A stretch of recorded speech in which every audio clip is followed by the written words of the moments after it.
Good afternoon, folks, and thanks for joining us. Welcome to the MMA Sucka Podcast. My name is Tim Wheaton, joined as always by Frazer Krohn. Frazer, how are you doing today, sir? Yeah, excited for this one. We've got a really good UFC card from this past weekend to look back at. We've got a shocking one championship to look at. We've got, a slight weight, well, not a slight weight miss, a weight miss in one championship that we don't want to say call us Mystic Matt, but we predicted these things. We've got Tyson Fury to look back at. Again, we predicted exactly how Tyson Fury versus Derek Chisora would go. And then we've got the big one, the big last numbered pay-per-view card of the year in the UFC to look at, which, to be honest, we were just saying off air, there's not an awful lot of excitement around it, but, we're closing out the year. I think we've got another Fight Night card after this, but this is the last numbered, obviously last pay-per-view card of the year. We've got quite a big Bellator card this weekend, which again, there's been next to no hype over. But, we all know what the end of the year brings. It brings the, mine and Tim's review of the year and our picks. Yep. And that's what when I've been daydreaming at work, that's what I've been thinking at. Who's the male, who's the female fighter? Will we get, a knockout or submission of the year contender this weekend? We'll have to wait and see. But, I'm excited for this one. Oh, yeah, absolutely. UFC 282 coming up, and I do want to talk about Stephen Thompson. I do want to talk about one championships quite a bit, but I think this year, one thing that has been consistent is disappointing main events or just like injuries and screwing up main events.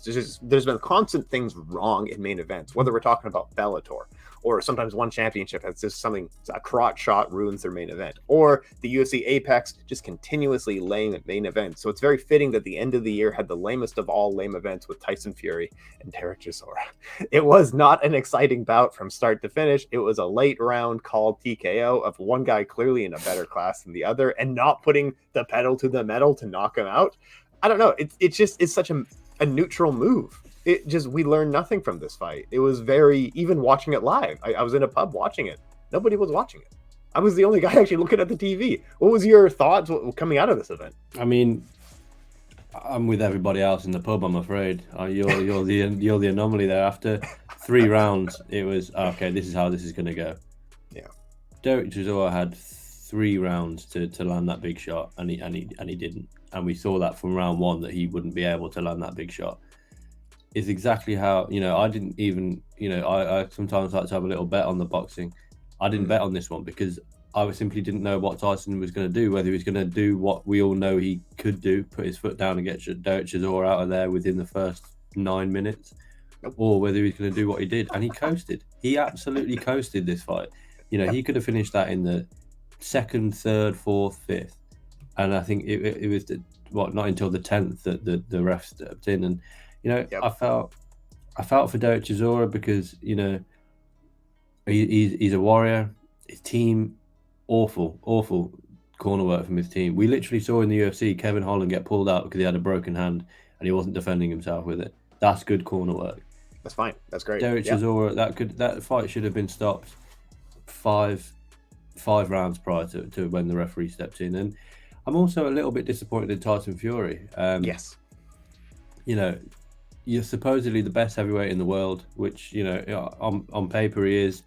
I believe he is the best heavyweight in the world, but it's not even that. You can't be coasting through these fights. And there was no danger from minute, the first seconds of that fight. He knew that he wasn't in danger of losing that fight. And I think that's why he maybe reacted the way that he did to certain media outlets that would question him on the legitimacy of the fight, because he knew that it wasn't a legitimate test. The guy in the co-main event, Daniel Dubois, would have been a bigger test for Tyson. Obviously, his fight played out the way it did, 3 knockdowns in the first round, and he comes back to knock the guy out. But no, going back to the Fury fight, and Tyson, supposedly this good friend of Derek Chisora, I'm doing this because I want to give my old mate Derek a big payday. If you're a good friend of your old friend Derek Chisora, you get him out of there as quick as possible. He was going.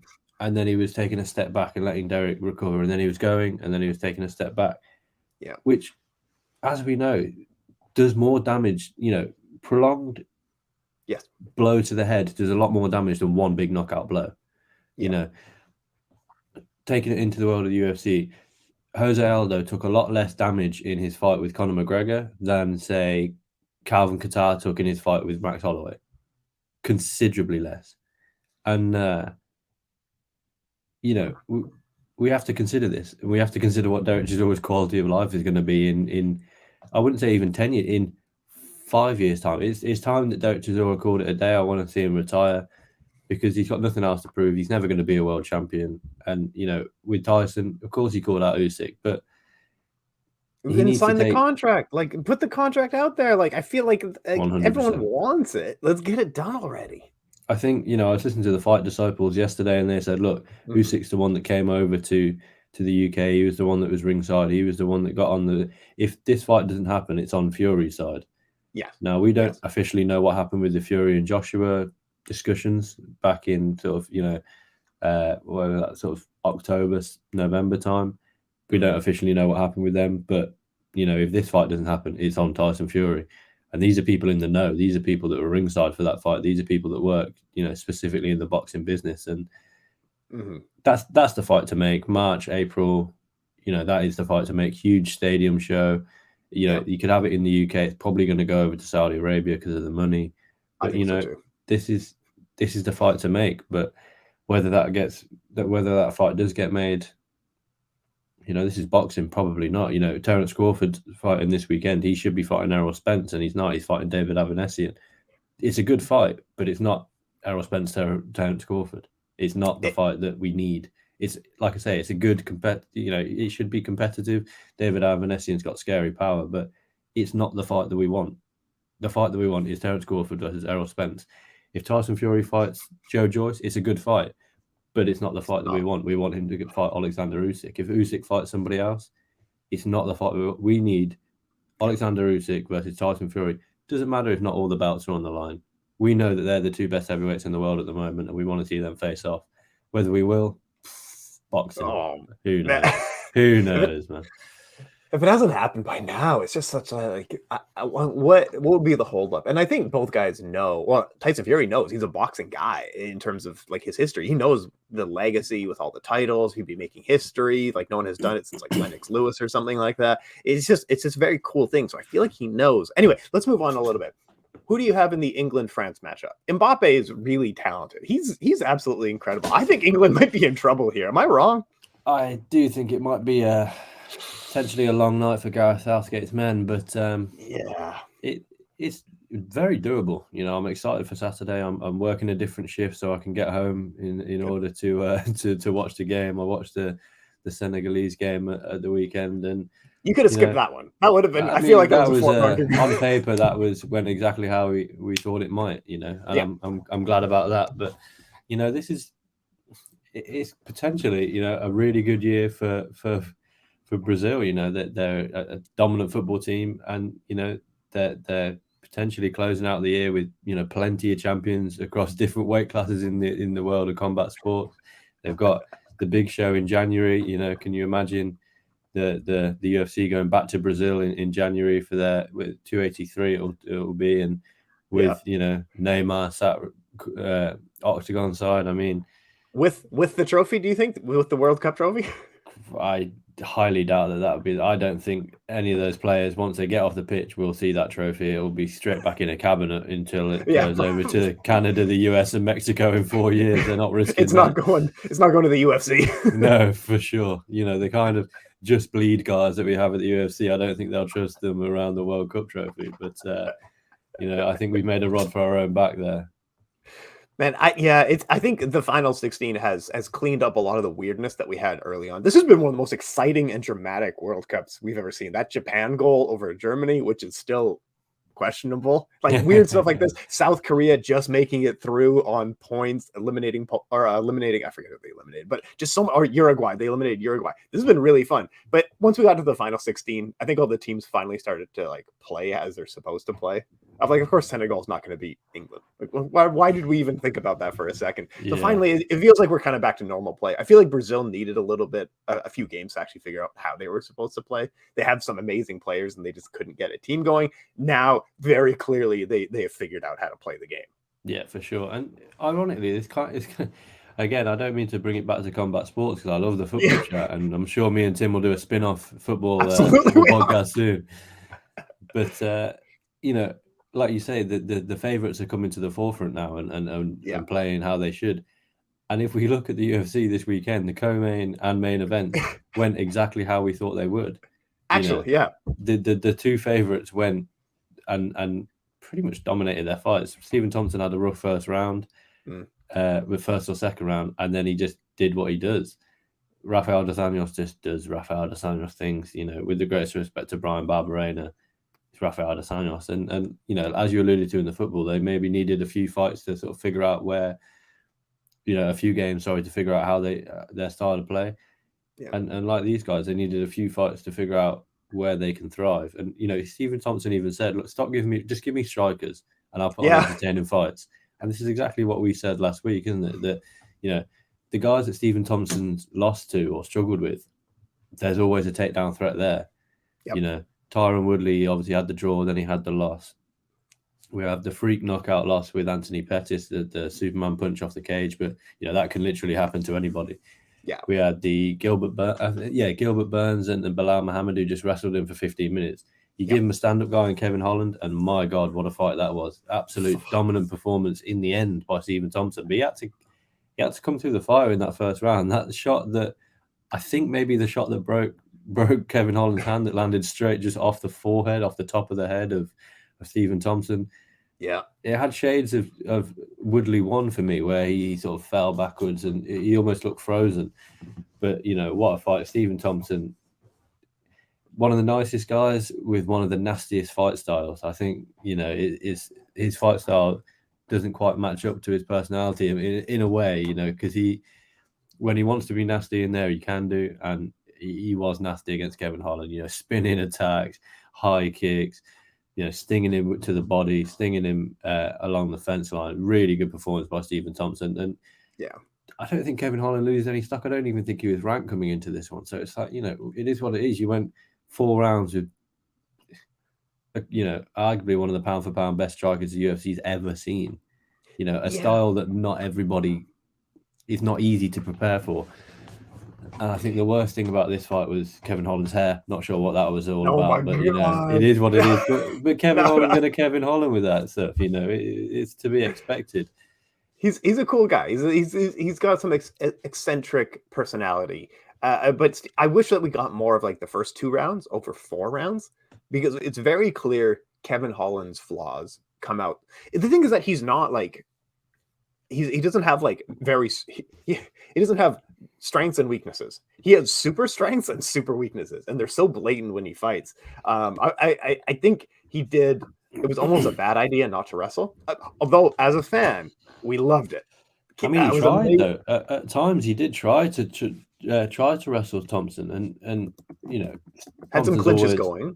Yeah, and Thompson's always had phenomenal takedown defense because of his style. He wants to, we know that he wants to keep it standard. Kevin Holland's accredited with 2 of 6 takedowns. With that being said, one he had 6 seconds of control time, and this other he had 16 seconds of control time. I don't think that says anything about Kevin Holland. I think that says more about Thompson's ability to get back to his feet. His anti-wrestle, like you said, from a fan's perspective, that was great. That was a banger. Keep it on the feet. We, what we like. Sergey Pavlovich versus Taito Avasa style. Just go out, swing at each other, and whoever falls first. But that's great. As you alluded to there, should he have wrestled? Definitely. Absolutely. 100% he should have wrestled, because it just gives him a better opportunity. Simply put, it just gives him a better opportunity to win the fight. But, Kevin Holland, I think deep down knows he's never going to be a UFC champion. He's never going to be a top 5 guy, because he's just got too many holes in his game. He had that crazy run, was it 2020 or 2021, where he had 5 fights, 5 wins all in the same year, knocked out Jacare, knocked out Joaquin Buckley. Man, it ruins my day when I remember that he knocks out Jacare. But yeah, go on. So go ahead. From bottom as well, wasn't it? Or something, something to that effect. Which was I know. Rough. Yeah. Yeah. So he had Anthony Hernandez, Joaquin Buckley, Darren Stewart, Charles Ontiveros, and Jacare. Yeah. And then the floor started to come in, Yeah. And then we saw the decision losses to Derek Brunson and to Marvin Vettori, Then we had the no contest with Carl Darkus, and then he dropped down to welterweight, and he's looked. He's a welterweight. Let's be honest. Yeah. He didn't look drawn out on the scales on Friday, on Friday. Despite being quite big, he does make weight, no problem. He's a big guy, but I don't think he holds an awful lot of muscle mass. He and you can kind of tell. He's not a bodybuilder type. He's not a Francis Ngannou. He's lean and he's mean as well. But I think we kind of found his level now. He beat Alex Oliveira. He beat Tim Means. He lost to Khamzat, which it is what it is. So is everybody that Khamzat's face, and obviously now he's lost to Stephen Thompson. Yeah. What's next for him? I had somebody pitch Jorge Masvidal for me, and I thought, that's actually pretty good. Kevin Holland, Masvidal. The thing is, Masvidal doesn't take that fight because it's a risky fight. Masvidal, I don't know what he's waiting for, but I don't think he's not fighting what he wants. He's not going to get the Leon fight. Take a different fight. Exactly. I'm just looking down the Tapology rankings now. It's tough because guys around him. You got Ian Gary, but I think Gary would probably want to get out before Kevin Holland's ready. But that would be a good name builder for Ian Gary, and it's a big step up in competition. But we'll probably see him against someone to the effect of a Gunnar Nelson, a Max Griffin. I'm looking at. I would have said Alex Morono, but obviously he's stepping in this weekend, short notice. It's.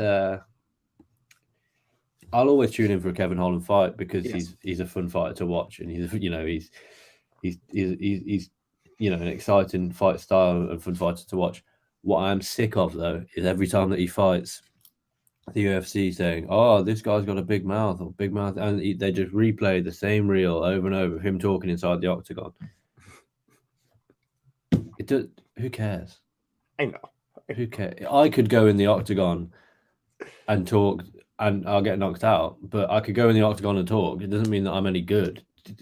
Talk about the fact that he's absolutely, he is a funny guy. When he was stuck in the a triangle or some sort of choke from Alex Oliveira, and he just sticks his thumbs up. Yeah. But put a little bit of context behind that.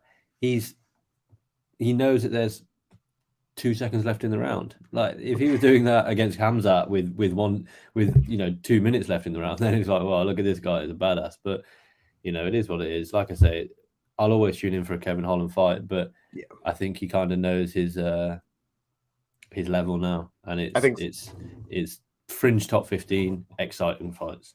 I was thinking about that too, because on the feed, he's not beating a Stephen Thompson. In wrestling, he's not beating a Hamza. I feel like he does know his wall. Like he knows where his ceiling is kind of thing.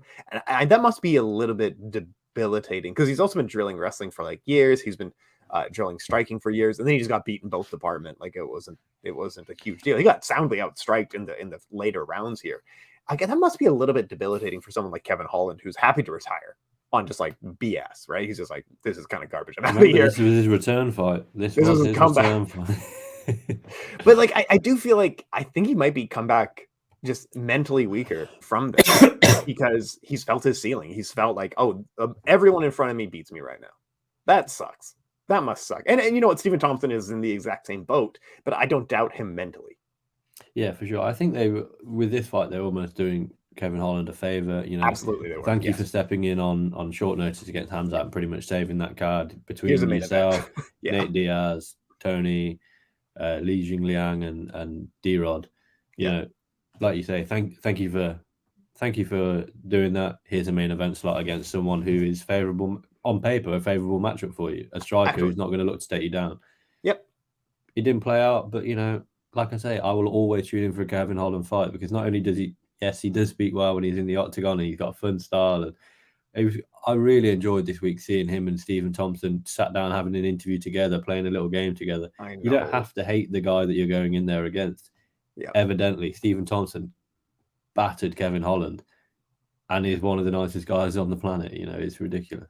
We just want genuine. We don't want trash talk. We just want people to be genuine. Sergey Pavlovich, I think, is the other main story. Otherwise, Rafael dos Anjos, Clay Guida, some old boys getting a couple of wins. But I think the real story is what do you do with Sergey Pavlovich at this point? He's actually, since the Overeem loss, if you remove that Overeem loss, this guy is a world beater. For sure. He's 5-fight win streak now, all by KO in the first round. Yeah. I mean, and look good doing it. He's looked he's pretty much flawless. exactly, and he's trending towards being, you know, on paper that's male fighter of the year contention. You know, 3 first-round knockouts against Actually, yeah, 3 you're right. top guys. You know, I didn't. and he had that time out. I'm not sure if there was a suspension between 2019 and 2022, but he's returned in this year in March against Shamil Abdurakhimov in London. Then obviously he was on the UFC 277 card against Derek Lewis. Slightly controversial stoppage, but he was, you know, I think that was only trending one way. And then he took 1 second less to knock out Tai Tuivasa, who landed 2 strikes, Tai Tuivasa, which is, you know, this is a guy that went almost 3 full rounds with Cyril Gane. This is a guy that, you know, went over around with Derek Lewis, who's supposed to be one of the scariest strikers we've ever seen. This is a guy who, you know, for all of his flaws, Greg Hardy hits hard, and he went, you know, a bit of time with Greg Hardy before knocking him out. He outbanged Bam Bam. Like that's a statement. He beat him in his wheelhouse for sure. You know, and this is, like you say, this isn't like a win that Sergey Spivak got over Tai Tuivasa when he sort of wrestled him and got him really tired, and then managed to finish it off. I'm not even sure if that was a finish in the end. Oh yeah, it was a submission but via arm triangle, but that was a wrestling based win. You know, Sergey Pavlovich did Tai Tuivasa things to Tai Tuivasa, and yeah, I mean, the thing is, because of all of his fights finished so quickly, it's you know, what is his wrestling like? What is his, you know, his takedown defense like? How, you know, we almost want someone who can put him on his back and say, look, you know, how are you going to fare with this? But if you just look down the rankings, Sergey Pavlovich now he's moved above Curtis Blades. You know, he's now ranked number 3. He's 3. Yeah, there's only Stipe, Cyril, and Francis in front of him right now. You know, he's going to be difficult to match, because I think it's probably a main event next for him, because that just makes more logical sense. But, you know, 17-1 with the only loss coming to Alistair Overeem in your UFC debut. Yeah. Isn't bad going. You know, it's not bad. And you look at the wins that he's got before entering the UFC, these aren't bad. You know, 11-4, 9-1, 21-10, 6-0, 8-4. You know, for Russian regionals, that's very good. Exactly. You know, it's Fight Nights Global. This isn't just some sort of local promotion where, you know, you can't get a fight. And you know, I want to correct myself. I thought Pavlovich maybe popped for a PED. look at the shape of the guy, but I know it wasn't. He had 3 cancelled fights against Cyril Gane, Tom Aspinall, and Tanner Boza, 2 of which were visa issues and 1 was an injury. So that's fair. You know, he's riding a 5-fight first round knockout, having come off an injury. You know, he got 2 in 2019. He was out for 3 years, and then he's come back with, you know, 3 more. I mean, it's ridiculous. For me, the fight is Tom Aspinall.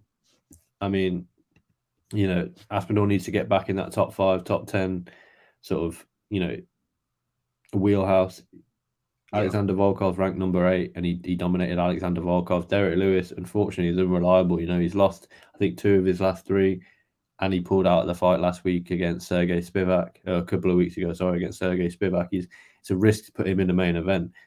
You make Tom Aspinall versus Sergey Spivak in, you know, if Aspinall will be ready in March, and then you winners in title picture. I don't think he faces Curtis Blades, because Curtis Blades is smarter than that. There's not an awful lot of benefits from fighting Sergey Pavlovich, unfortunately, because he's not a massive name. Yes, he's ranked number 3, but, you know, does he transition over to the casual fan? Will the casual fan know who he is?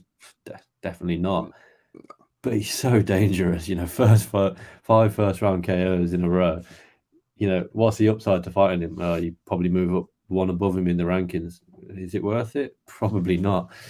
The risk outweighs the reward, in my opinion. Unfortunately for Pavlovich, because he's quality, you know, and he's put, with that win, he's put himself right in the title picture. And you know, even a Cyril Gane fight would entertain me. You know, you've got pretty much a carbon copy of the Paris main event of Tai Tuivasa versus Cyril Gane.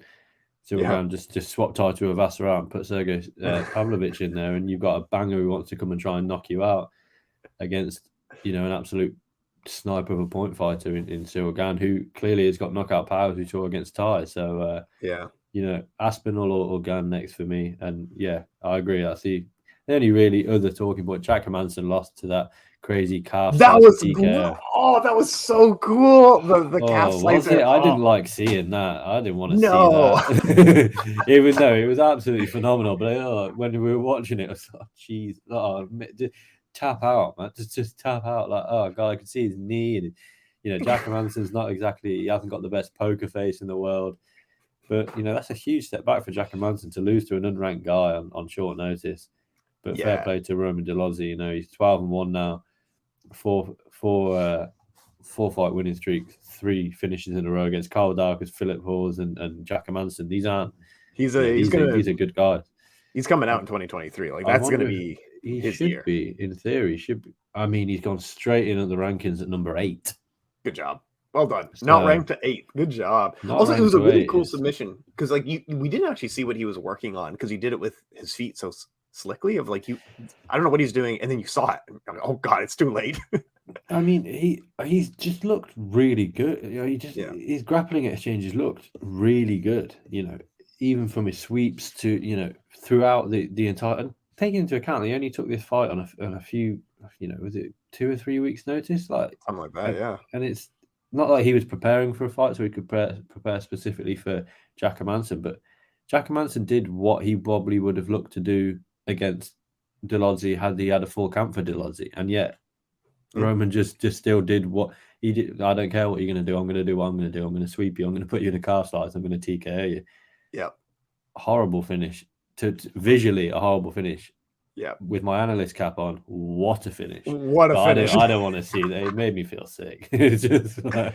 No, it's brutal. And I don't know. I've heard about like people can tap out from calf slicers because it kind of like it's an area in which that you don't have a lot of pain receptors.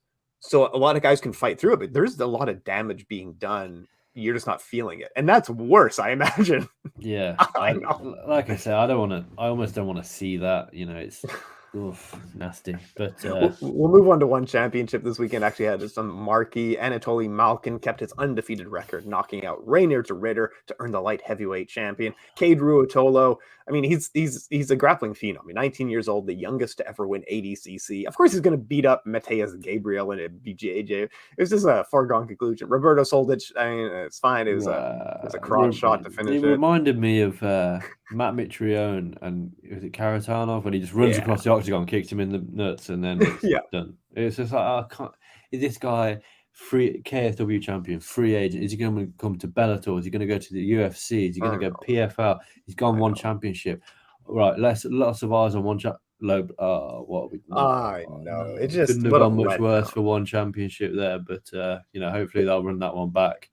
They had 4 title fights and the Roberto Soldic, and we ended up with 2 title fights and a canceled Roberto Soldic. Like, it just, you put your best foot forward and it didn't quite work out. 1164 was very good though. We had not the final of the Muay Thai Grand Prix because of weight issues. Jared Brooks did well. This is what we were talking about. We were talking about weight issues. We called it, didn't we? Yeah, we called it.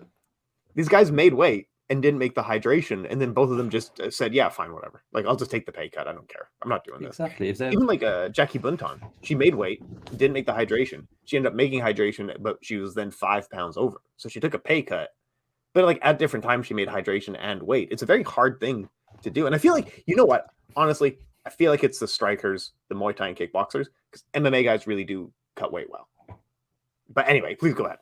Yeah, no, it's just kind of, what we talked about. And, one championship, for years, we've said, these are the gold standard of weight cutting, making weight. Whatever these guys do, the UFC should be doing, making sure their guys, are being weighed in, on a schedule, as it were, prior to the fight. They're making sure their fighters are hydrated going in there. And it just seems to be in almost the last month there's a lot of high level, we don't really, we haven't heard about it an awful lot this year, really. We've still been praising one championship for what they do. And yet, within the past few weeks, we've seen some quite bad situations with regards to, like you say, making weight and missing the hydration. But they made weight, yeah, but they're not hydrated enough. I know. Well, it's realistically, it's one or the other. You can make weight, then be hydrated, and then miss weight again. It's a really difficult one, and I think going forward, one championship maybe have to adjust the way they do things. Maybe just adjust the timings. Say, you don't have to be exactly hydrated when you're cutting weight because it's impossible. We're still asking you to cut weight. It's a weird thing. Yeah, exactly, and it's just a difficult one because that, and with the Soldic thing, it kind of put a little bit of a dampener on the cards. I'm sure to Jared, but like we said, he's one of the best. This guy is finally, hopefully, going to start getting a few plaudits. But then, Reina de Ridder came out and said, "Look, give me Alex Pereira and Israel Adesanya on the same night." Same night. He got manners put on him, and that wasn't just like a flash. That wasn't just like a knockout where he's been caught and he's gone down and he's TKO'd and the referee maybe stepped in a bit. He went to the hospital after that fight. I mean, I think he takes a big start. Knowing one championship, they'll probably do a rematch. Man, I hope not. There's nothing to prove, but yeah. I mean, there's a long way to go for de Ridder now to get back to, because like I say, he didn't just lose that fight, he got battered. There's a difference between losing a fight, a close fight, it could have gone either way, or just caught. He got handled. But and with the grappling match, Cade Ruotolo. I don't know I'm not sure if you watched the whole. I didn't manage to watch the whole fight, but I have seen the clip online where he goes to ankle pick him. What is going on? He goes to ankle. For people that haven't seen it, we'll try and. It's a cool clip. It's a neat little moment. We'll try and tweet it out on the MMA Sucka Twitter later today. But he goes to ankle pick his opponent.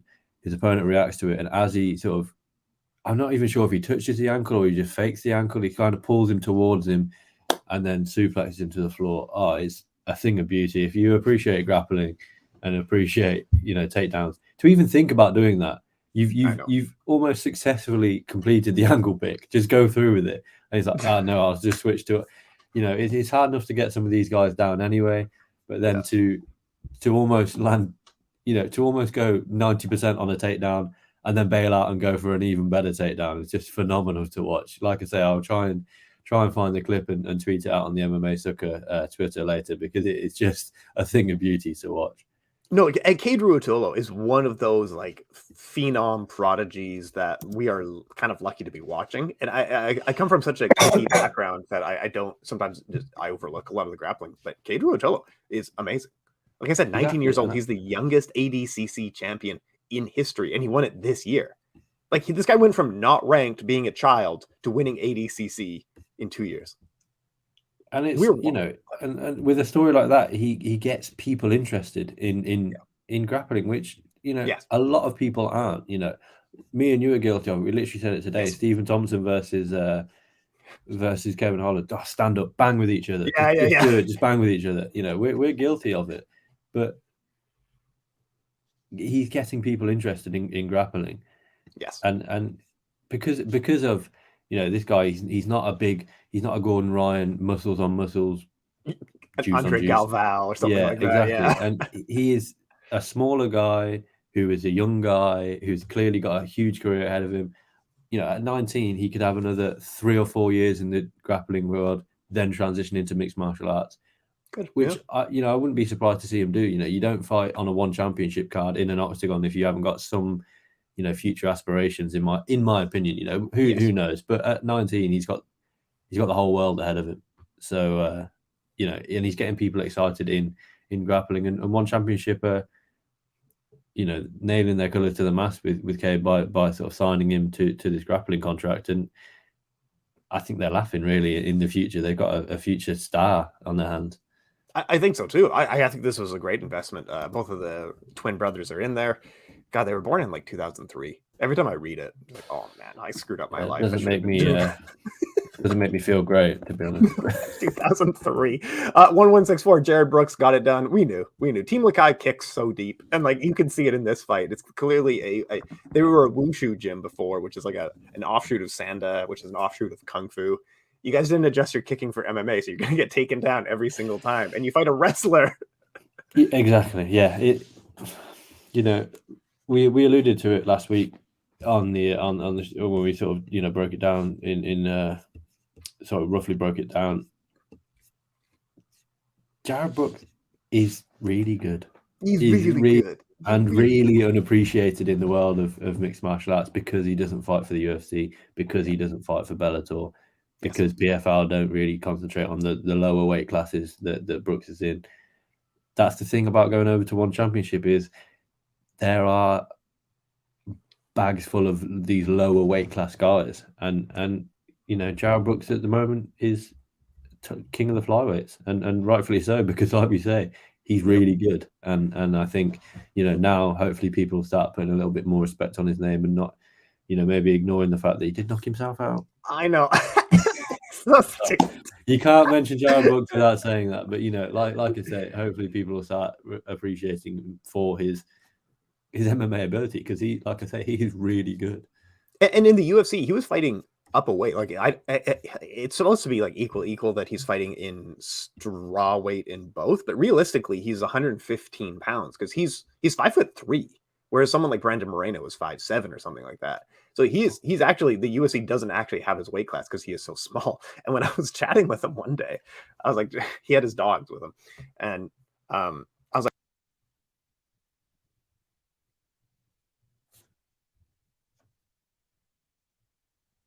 One sec.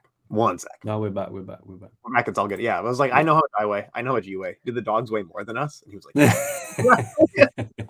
so he knows. He also knows. Like, I don't think the UFC actually has his weight class. He would be fighting up a weight, but however, just beating a bunch of guys who have never had a wrestling coach in their life, he's going to make a really good career.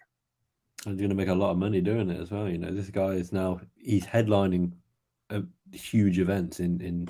Was this one in Singapore? I'm not sure. This one was in Manila. This one is. Oh yeah, of course you said yeah. So cool. I mean, he's doing this. He's headlining events, which, with the greatest respect, he would never have done. In the UFC, because he, like you say, he was just slightly too small. It's like a Michelle Waterson and a Tisha Torres. Yes. These are atomweight girls who are having to fight upper weight class because their weight class doesn't exist. It's like Valentina. She had to fight up at 135 because 125 didn't exist and she couldn't make 115. And now she's dominating at 125. Yeah, it's absolutely. It's clear for all to see that the more weight classes, the better. But well, that's a discussion for maybe hopes and wishes for 2023. We'll see. Jared has called out Demetrius Johnson and stuff like that. I don't know. DJ is actually quite big compared to him. DJ's up at 135 at the moment. Exactly, and obviously we just got the announcement of DJ versus Mariah. Three. Who maybe they'll just clash knees in this one, and I don't know what'll happen. They'll just DJ knocked out with a knee in the first fight, Mariah's knocked out with a knee in the second fight. Maybe they just run and just jump knee each other in the third. I don't know. I'm excited for it, but who knows? I'm so pumped. Yeah, that's going to be a good one. We also had the end of the Muay Thai Grand Prix, and fittingly, no one got crowned. Rod Tang and Jonathan Haggerty had to drop out due to weight issues. So we ended up getting replacements in the final, and then they didn't even make weight. So we ended up getting no one crowned, but we still had the fight. What did you make of the Superlek versus Pampayak fight? It was a close one. It was a close one, but it was almost, like I say, it's like, well, like you say, there was nothing on the line. And it should have been 5 rounds. 3 wasn't enough. Yeah, exactly. And like you say, there's nothing on the line. In the back of your mind, you're always thinking, it should probably be Rod Tang, it should probably be Jonathan Haggerty. And it's much like the fight at the UFC this weekend. You're going to be thinking, oh, it should be Jiri in this fight. Look at that transition. Oh my god. Look professional. That, this is what we do. But no, just harping back to one, I mean, who doesn't love that level of striking? And if you don't appreciate that level of striking, what are you doing listening to this podcast? We're geeks, we're geeks. And but But again, this is good, but could you do that to Rodtang? This is good, but could you do that to Haggerty? You know, and I want to see it, but neither of them. Rodtang has a different fight in kickboxing. Superlek already has a fight in kickboxing booked. Why didn't these guys fight each other? Yeah, it's, you know, you don't want it to become like boxing where the top guys don't face the top guys. You want it to be, you know, I don't want to go on too much about the UFC, but you want it to be like the UFC where the top guys face the top guys, and you know, like I say, the fight itself, really fun fight. Yes, you know, it's great. Some of the crisp technique that we were seeing was, my God. You know, why UFC fighters don't just watch that and just try to take everything from that. You know, there was like a 1 second exchange where we saw like 3 check kicks, elbows into a clinch. Like what the hell was like that was incredible stuff sometimes. It's one of those where you almost, you know, it's a 3-round fight, so you can afford to watch it in slow motion and be like, right, what has just happened there? Good. But you know, and it's, yes, it went to a decision, but I'm kind of glad that it went to a decision in a way, because we got to see the full fight. You know, if that would have lasted 10 seconds with, say, Superlek knocking Pompey out, it's like, oh, okay, what yeah. He, you know, I'm glad that we got to see a whole fight because that was fun. But even though there was no championship, both guys raised their stock. Exactly, yeah, and you know, they'll, you know, like you say, there's no champion, but they'll be in the championship picture still. No, they can't not be. Each of them, you know. It's because it was such a close fight. Yeah, they have to be in the championship picture, and you know, again, I'll use my brilliant transition. It's a shame that it wasn't for a belt. Here we go. However, UFC 282 this weekend. I'm feels so like sad. We should have Jiri Prochazka in the main event, but we haven't, and it is what it is. You know what sucks? I had King Mo Lawal booked. And then he like pushed it over, and I was gonna have like King Mo Lawal break down his Jiri Prochazka fight, stuff like that. And then Jiri had to drop out of the fight. So now what am I gonna talk to King Mo about now? I don't have nothing to talk to this man about in this moment. I'm the real victim here. Exactly, and it was like me before PFL. I had Jeremy Stevens booked, and I was going to ask him what he thought about the interim featherweight title between 2 guys that he faced, Josh Emmett and Yair Rodriguez. Maybe we'll still get that booked before the time, but. You know, Jeremy hasn't got a fight coming up, and I don't want to just get him on to talk about somebody else. It's slightly disrespectful to Jeremy. So we'll see going forward whether Stevens gets a fight book, but I doubt that'll happen. But no, going back to this weekend. Yes, sir. I think we just have to accept and get excited for the fight that we've got, because it's a really good fight. We would have been excited for this fight as a 3-round co-main event. Dare I say that I was more excited for a 3-round event than I am a 5-round event, because these guys are not 5-round ready. You know, this was only last week, 2 weeks ago that they have to, you know, they've almost got a week to prepare for an extra 5 minutes of battle, which maybe, and you know, despite what you think, you know, these light heavyweights, Polish power and Ankalaev with his striking and wrestling sort of transitions. They both know, Ankalaev especially knows how to coast a fight. If he wants to make a statement, I think he has to finish Jan Błachowicz, which isn't an easy thing to do. You have a written piece coming out this week, though, right? I have. I've got Jan Błachowicz keys to victory, and I'll be honest, it's a tough one because it actually is. It is. And it's not that there's not a lot of keys to victory, but they're basic things that Jan Błachowicz needs to do. You know, I can't say that. You know, Jan Błachowicz needs to start doing crazy spinning attacks. Never going to happen. We've seen, you know, 20-odd Jan Błachowicz fights. We've seen Magomed Ankalaev look pretty flawless. And it's different. This was, for me, which is why it's obviously coming out. I usually release it on a Monday. Yeah. This is why it's coming out slightly later, because I've had to watch a lot of tape. And there is a lot of tape on these guys because they do go to decision a lot. But, you know, the 3 main keys to victory, I won't go into any great detail, but it's stop the takedown, that's a simple thing, you know. But if you stop the takedown of Magomed Ankalaev, you force him into a striking exchange, which is where Jan Błachowicz sort of thrives. Jan Błachowicz isn't great at getting up. You know, we saw Glover spend almost 5 minutes just on top of Jan Błachowicz in their fight. despite being a black belt, he was dominated on the floor by Alexander Gustafsson, who's not a good grappler. You know, he Alexander Gustafsson is a kickboxer who can grapple defensively, but he went on the offensive against Jan Błachowicz and dominated him.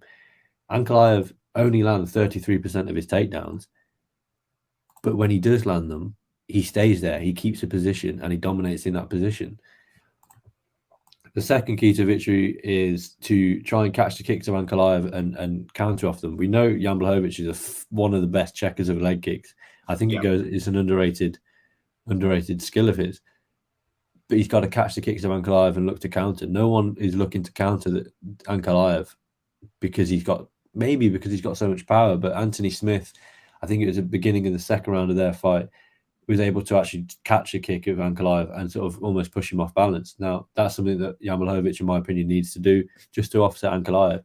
And the third, and for me, the main thing that Jan Błachowicz needs to do is not back up. He's got a terrible, terrible habit of backing up. And, you know, I call it the sort of outer octagon, and people call it the outer octagon. We've got the black. Oh, yeah. We've obviously got the defense, and then we've got the black line, the black octagon line inside.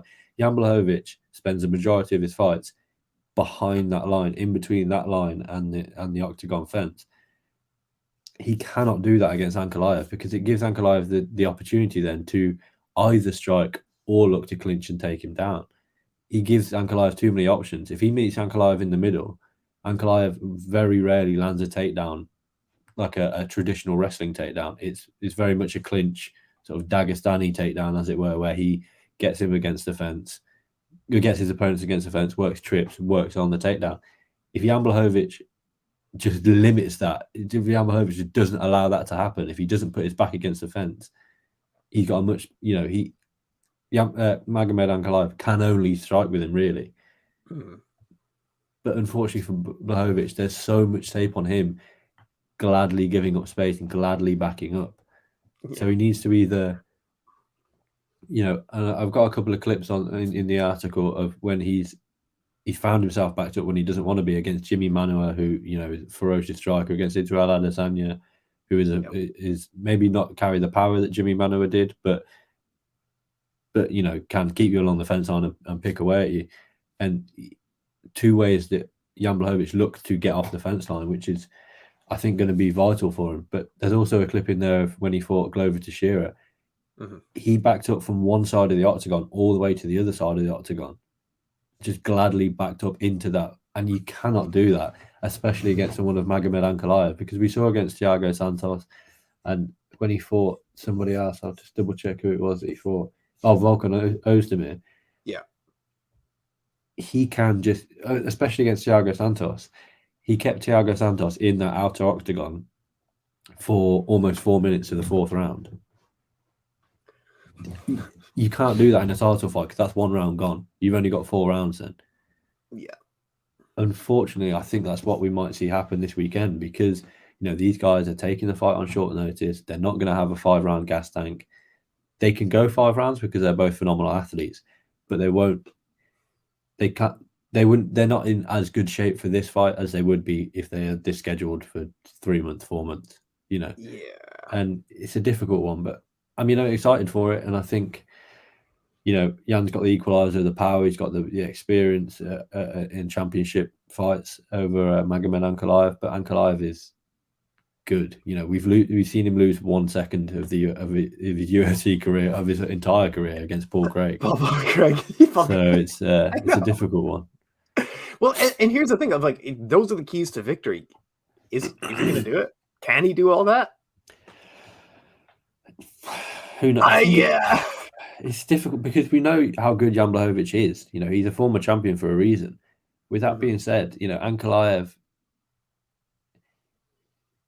he can mix up his striking. You know, visually he should be wrestling you. He's got that Dagestani beard. He's got that Dagestani sort of haircut. You know, he's from Russia. He's from Dagestan. You know, he should be wrestling background you as well. He was like a master of whatever in Sambo. And then you ask Ion Cutelaba, and Ion Cutelaba gets knocked dead by him in that second fight. He's got, you know, he knocked down Volkan Ozdemir. He dominated Nikita Krylov. He dominated Thiago Santos, who's one of the scariest strikers the UFC's ever seen. He shouldn't be able to strike with you as well as he should judging by his beard, but he can, you know. And for me, this fight is where Ankalaev chooses the fight to go, whether he wants to wrestle and clinch with Jan Błachowicz or whether he wants to strike with Błachowicz. For me, if I was Ankalaev, I'd look to clinch as much as possible, because Błachowicz is a serious striker. You know, ask Reyes, he knocked Reyes dead, you know, and that welt on the side of Reyes, we know what happens when Jan Błachowicz finds his range with his kicks. What I am chuffed about is that this fight obviously isn't just a fight that's been pulled out of nowhere. These guys have been preparing for each other. They haven't been preparing for a 5-round main event, but they've been preparing for each other. And, you know, I'm excited for it. I am too. This is a really good fight, and I think this is one of those. I think this is going to be a coming out party for Magomed Ankalaev, because like it's not just the wrestling. He takes wrestling when it's available, but most of the time he's quite happy to strike. Unlike a lot of the Dagestani guys, he's not forcing wrestling exchanges. He just happens to beat guys up on the feet all the time. But yeah, I think this is very much Dagestani takeover continues. That's probably going to be the story of 2022. I can't see it going too many other ways. Like you said, Jan Błachowicz has a very narrow path to victory, but he has a lot of paths to losing, right? Even on the feet, he might just get beat up on the feet a little bit. He might get beat up in the clinch. He might get beat up on the ground. It's a tough fight. Magomed, this is why Glover Teixeira was offered this fight, and he said no to Magomed, but I'll fight Jan. You know what exactly. I mean? And I mean, you can't blame him, because with Jan Błachowicz, you kind of know what you're going to get. You're going to get a kickboxer. Yeah. You've already beat him once. Yeah. Pretty much rinse and repeat. Yeah. With Ankalaev, I mean, it's a whole different ball game. It's a difficult ball game, and I can't. You know, should Glover have taken the fight? In my opinion, yes. You know, he's 43. Does he get the chance again? You know, if these two put on a fight of the year contender, which, you know, is possible. These are two big, you know, exciting guys. Yeah. You know, they could fight again in say May. Then Jiri's back in, say, let's say he takes a year out. He's back in December. Glover's looking at being 45 years old before he even gets, you know, and does Glover just sit out then for a year? Who knows? You know, with any luck, we'll have a decisive winner, and whether it be Błachowicz or Ankalaev, I probably think it will be Ankalaev. Like, you know, I'm kind of siding with you on that one. And then with any luck, Glover will then sort of slide into the title picture in May. But Ankalaev is a much tougher fight for Glover than in Błachowicz or Prochazka, in my opinion. Oh, I completely co-sign with you. This is such a tough fight, but I also think it's maybe under the radar a bit, because it's not a great named fight, but I think it's actually a good fight overall. Of like, I know you and I, we're not probably going to watch it live or pay a lot of money for it. However, I recognize that it is a very good fight. Yeah, for sure. And I mean, because it's a definite step up in competition for Magomed Ankalaev. You know, Thiago Santos has fallen off a cliff. Volkan Ozdemir kind of is what he is. And Anthony Smith. Anthony Smith is really good, but obviously he suffered an injury in that fight that led to the TKO. And, you know, talk about step up in competition. Paddy Pimblett as well in the co-main event. Absolutely. Go ahead. Huge step up in competition for Paddy Pimblett, you know. And I'm here for it. It's a really good fight, you know. Co-main event on the main card. I don't think Paddy Pimblett is going to be doing any more media for this fight than he would have if he was, you know, co-main event, or if he stayed back, sort of further down on the main card. But we don't want to push him into the top 15 yet, because the UFC want to build him. You know, if you look at these guys in the top 15. You know, Tony Ferguson's ranked 15, Conor McGregor ranked 14, Renato Moicano ranked 13, Ismagulov, Hooker, Jalen Turner. You don't want to sort of put one of your main guys there. But Jared Gordon is a massive step up in competition from, you know, Venderami, Vargas, and Jordan Levitt, with the greatest respect to these guys. Gordon is, you know, since 2019, he's lost to Charles Oliveira and Grant Dawson. Fine. Yeah, no shame there. Okay. You know, yes, they were both by finish, but I mean, one is a legitimate champion or former champion now, and Grant Dawson is, you know, hasn't lost since 2016 and is, you know, been killing guys. Yep. It's going to be a tough night for Paddy, in my opinion. I think he wins the fight. I don't think he does it. I don't think he does it in the way that we've constantly seen him win fights. I think he maybe gets a late submission, but Jared Gordon's lost 4 times in the UFC, 3 by TKO and 1 by sub. But he's also dominated guys like Chris Fishgold on the ground. He dominated Danny Chavez. He beat Leonardo Santos last time out, who is one of the hardest hitters that UFC's seen in a long time. And Santos is a strange story, which again is a story for another day. But Jared Gordon isn't the kind of guy who's going to let the moment get to him. I think that's maybe what happened with Venderami, with Vargas, and especially with Jordan Levitt. They've let the sort of Paddy the Baddie party atmosphere take over them, and I don't think that Jared Gordon's going to do that. This is a guy that's got a rough past and is going to, I don't think he's scared of fighting. Not that these other guys were scared of fighting, but he's not going to let the moment get to him, which I think will make for a much more competitive fight. And he's a banger on the feet. He's not scared to throw down with everybody that he runs into. He's an overall very game fighter. It will be very tough. Like you said, we're both picking Paddy. It's not an easy win for him in any way. No, for sure. But it's a natural step up in competition, which I think that he needs ahead of probably coming back to compete on that pay-per-view in March in the UK. I think they thrust him right into the top 10, top 5. Paddy, after this fight, this is kind of the setup of like, make sure you beat this guy. You have to beat this guy. I promise you have to beat him, or else you're not going to make it in this industry. This is a gatekeeper of like Jared Gordon, someone who's good in every area, good wins, good losses. This is a gatekeeper, and Paddy actually needs to win. And I don't think it's that easy of a fight for him. I think maybe he does get on top a few times. He probably does get mount here and there, but it's not going to be an easy path to victory. No, like if you go 3 rounds with Grant Dawson, who is a phenomenal wrestler, phenomenal grappler, as we saw, he out-grappled the Olympian Marco Mazden last time out. You go 3 exactly, and you go 3 rounds and win against Leonardo Santos. I don't think someone like Paddy is going to be able to dominate Jared Gordon how he's dominated Jordan Levitt, who is essentially a striker with a little bit of wrestling. Jared Gordon is a solid all-round mixed martial artist. A lot of pressure in his fights, a lot of like pushing against the cage. He's overall like he gets MMA. He's very good at it. This is it's a good fight for him. And I want to see Paddy in the 3rd round. I want to see him tested in the 2nd round. I want to see him, I want to see him hurt, because just give him a bit of a check, because he's had a pretty easy run of it. Fair play to him for having an easy run of it. If you're that good and you're that talented and you can afford to have an easy run of it, of course you're going to. But I want to see him tested, because we don't want him to get to the sort of upper echelons of the division and then just fail like we saw with his countryman Darren Till. He got to the upper echelons of the division and kind of failed. Now he's on a bit of a comeback path against Dricus du Plessis. I was going to say, was Darren... I'm still surprised that Darren is on the card. I thought he would... I don't want to shell Sun in this show, but I thought he was going to drop out due to injury by this time. I'm surprised to see the name. The name is still there. Eye, didn't he? He did hurt his he eye. He did have his eye gouged in training. That was a bit worrying. But for Darren, obviously, we'll move on to that fight.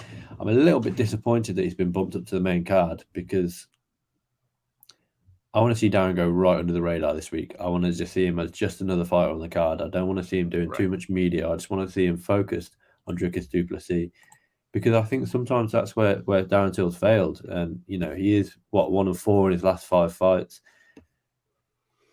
And even that one, that one was a 3-round main card fight against Calvin Gastelum. He lost to Tyron Woodley in the main event for the title. He lost to Jorge Masvidal in the main event in what should have been a fairly easy fight. Jorge Masvidal, with the greatest respect, isn't on Darren Till's level striking wise. On that night, he clearly was. He then moved up to middleweight to face Calvin Gastelum.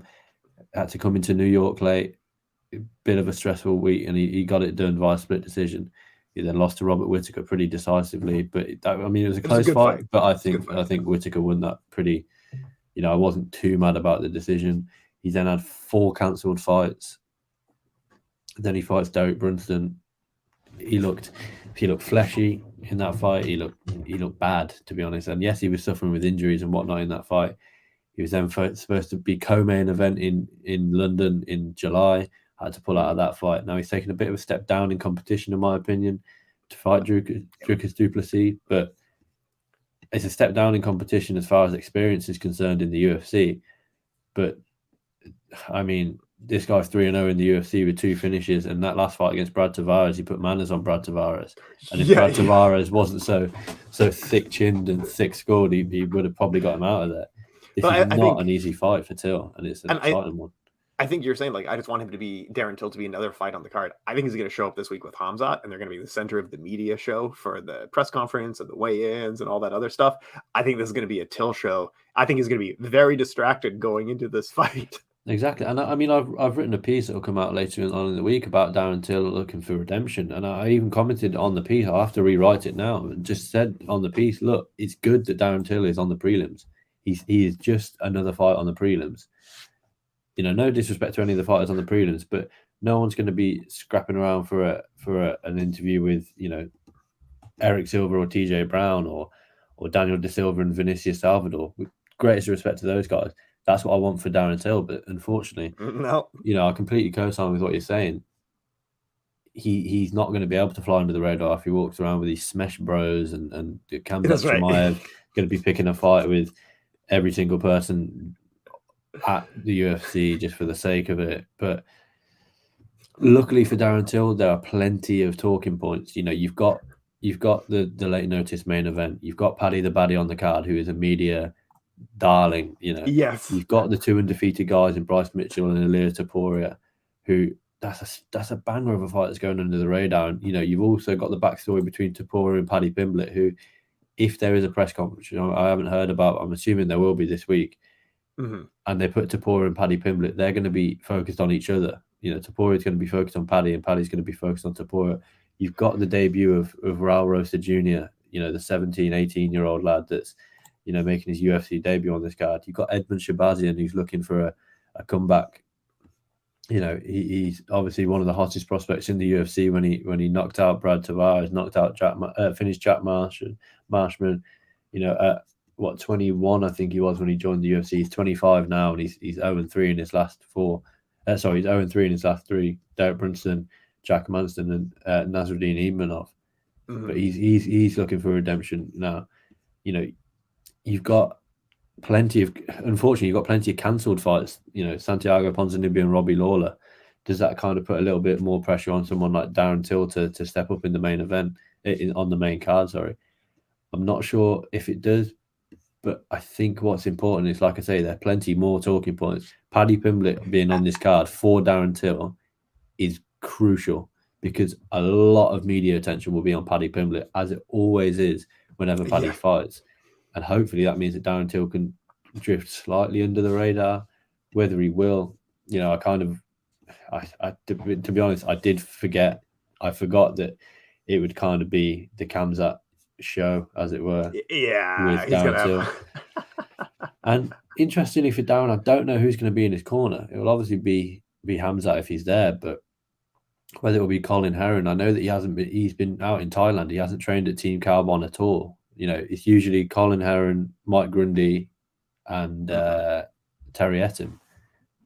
That's amazing. Man, Terry Etim. I mean, what a trio that is. And now you stick Khamzat in there as well, but I'm not sure who will be in his corner for this one. That's going to be something that'll interest me on Saturday night, amongst other things. But Terry Etim was one of those guys where I was like, he's a future UFC champion. I always pick the worst. Like this, I thought he was so disappointing good, thing, you know, like Jared Brooks knocking himself out. Terry Etim's going to be the guy that got wheel kicked by Barboza.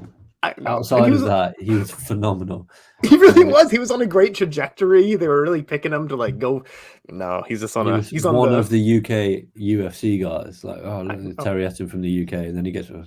Fuck's sake, he got wheel kicked, man. And he got, not only did he get wheel kicked, but he went to steer. I was like, fuck. Like, it might be like it's up there with Anderson Silva. Like that is one of the greatest singular knockouts. Oh, without a doubt. I think it might be my favorite knockout. And it more to the point that you know, I bash Joe Rogan all the time. He nailed it. He's risk of getting knocked out, and then he gets knocked out.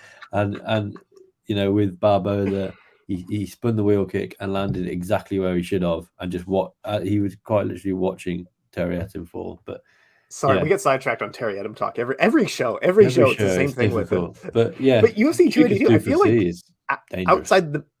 outside the main event, this is a really good card. Like you said, Dricus Duplessis, the Bryce Mitchell, Ilya Tapuria. That's a main event on a fight night. Like that's a really good fight. This is some quality stuff here. I mean, even Alex Moreno coming in on short notice to face Ponzinibbio. Obviously, we heard yesterday that Robbie Lawler was out gutted about that. Also, kind of glad because Robbie Lawler shouldn't have been in that. You know, Robbie Lawler's in the Legends League now. He shouldn't be fighting. He should be fighting Nick Diaz. He shouldn't be fighting Santiago Ponzinibbio. But even that fight, you know, that's an intriguing one. Alex Moreno, not Brandon Moreno. Jeez, what? But you know, they're stepping up. Catch weight of 180. Happy with that. No need to cut any unnecessary weight. And you know, Moreno riding a 4-fight win streak. Santiago Ponzinibbio looking to bounce back. I think that's an exciting fight, even at late notice. But you know, like you said, outside the main event, which isn't a bad fight, but it's just not the main event we want. We've got Paddy Pimblett on the card. We've got that rearranged fight with Ponzinibbio. We've got Darren Till. We've got Bryce Mitchell versus Taporia. We've got Jairzinho Rozenstruik versus Chris Daukaus. Great heavyweight fight. Two guys that are on the cusp of a top 5, top sort of 8 position. Raul Rosa Jr. making his debut. I mean, that's not enough to be spoken about that. Edmund Shabazic, Chris Curtis versus Joaquin Buckley. That's a banger. That's an action fight. Exactly. We've got Alex Hernandez making his featherweight debut, completely going under the radar. Forgot that the guy existed, to be honest. Let's not forget that he holds a 42-second knockout victory over Beneil Dariush. Yep. He's very good. It's just we remembered he's had other issues that stick out to us all the time, but he's really talented. He trash talked Donald Cerrone and then got kicked to oblivion. I mean, but he's obviously struggled at 155, not to make the weight, but I think he struggled just with the skill. You know, he lost to Judo, but he beat Chris Gutzmacher. He lost to Thiago Santos. He beat Mike Breeden. He lost to Renato Moicano in February. He's now dropping weight to 145, where he'll be the bigger guy against Billy Q, who is not an easy fight for your featherweight debut. But you know, again, that is a phenomenal fight and probably a co-main event on a fight night card. And yet these guys have, you know, 4th fight on the card, and then you've got a couple of undefeated guys that being the curtain jerker. You've got a couple of other fights on there that are exciting, but you know, this is a really good card. And unfortunately for Bellator, I think it's a better card than the Bellator card. It actually is. Bellator has won a lot of this year, but this time out, I think, the UFC actually has a better card. I know. I mean, the Bellator card is good. You know, it's exciting. You've got 2 of the bantamweight Grand Prix fights on there. You got Rufian Stotts versus Danny Sabatello. I know Sabatello's sort of shtick is all an act, but it does my head in. I cannot stand the guy, and I really hope Rufian Stotts gets it done and gets it done early. He got me. But what I do interest, obviously, Patchy Mix and Magomedov are also fighting in the other. Is it semi-finals now? Yeah, semi-finals. What I do think is interesting is the poster doesn't show the co-main event. Liz Carmouche is fighting Juliana Vasquez for the flyweight championship. Didn't even know it was happening because the poster doesn't show it. Why would the poster not show it? They're not even on it. Not even in the background. They're not on it at all. Is this controversial? Are they in in Saudi Arabia where they can't? What's the problem here? It's Mohegan Sun, Connecticut. They know where they are. You know where Bellator are going to be. And yeah, they're not even showing. Strange one for me. But you know, it's. I'm not quite sure why they're not on the poster at all. But Danny Sabatello versus Rufian Stotts is a good fight. That's a great fight. Liz Carmouche versus Juliana Vasquez, you know, the rematch after Liz Carmouche won the belt. I mean, I literally didn't know they were fighting until I checked today. And like I say, we spend most of the day flicking through social media and websites and stuff. I'm not hearing anything about this. And Patchy Mix versus Magomedov. Let's not forget that Patchy Mix in his last 3 fights has beaten Albert Moraes by finish, James Gallagher by finish, and Horiguchi by decision. And those are good names. I mean, they're not bad. I mean, they're not bad at all, you know. And then Magomedov's coming off that win against Enrique Barzola. But, you know, for me, it's all eyes on the main event, the 135-pound main event. It's for the... This is what I also do think is strange. It's for the interim Bellator championship because Pettis obviously got injured, but every time that the champion fights, the belt has to be on the line, which kind of makes sense, but doesn't make sense at the same time. But, you know, Danny Sabatello, you know what he's going to do. He's going to come in, he's going to try and wrestle, you're going to try and grind you out. He hasn't finished a fight since 2020, and he hasn't, you know, he won on the Contender Series, obviously didn't get a contract. He went back to Titan, won a decision, beat Brett Johns by decision, beat Lugo by decision, beat Leandro Higo, by decision. This guy doesn't finish fights, whereas Ruffian starts on the other side. You know, he's got two finishes in his last 5 fights, including a head kick knockout over Juan Archuleta last time out. These two guys don't like each other. I think this is on Friday, so expect Thursday's weigh-ins for them two to go at each other. And I expect plenty of sort of Danny Sabatello content this week, which is going to grind my gears, but it is what it is. Finally. But yeah, you know, it's a good card. I don't think it stacks up to the UFC card, and you know that's maybe why Bellator are doing it on the, you know, they're doing a Friday night card, UFC on the Saturday, and then analysis on the Sunday ahead of Monday's show. Yeah, I don't have anything to add on the Bellator card. It's nice to see Denise Keelholtz, a good kickboxer. Yeah, opening the card though, which is strange. There's a recognizable name opening the card. Maybe it's to get bums on seats, but yeah, it's strange for me. It's she's fun, but yeah, we covered UFC 282. We covered the Bellator. Anything else that we need to cover off that we haven't talked about this weekend? I think that's about it. It's you know, like I say, we're slowly closing out the year. We've got, I think, one more UFC card before the end of the year. Off the top of my head, I have no idea.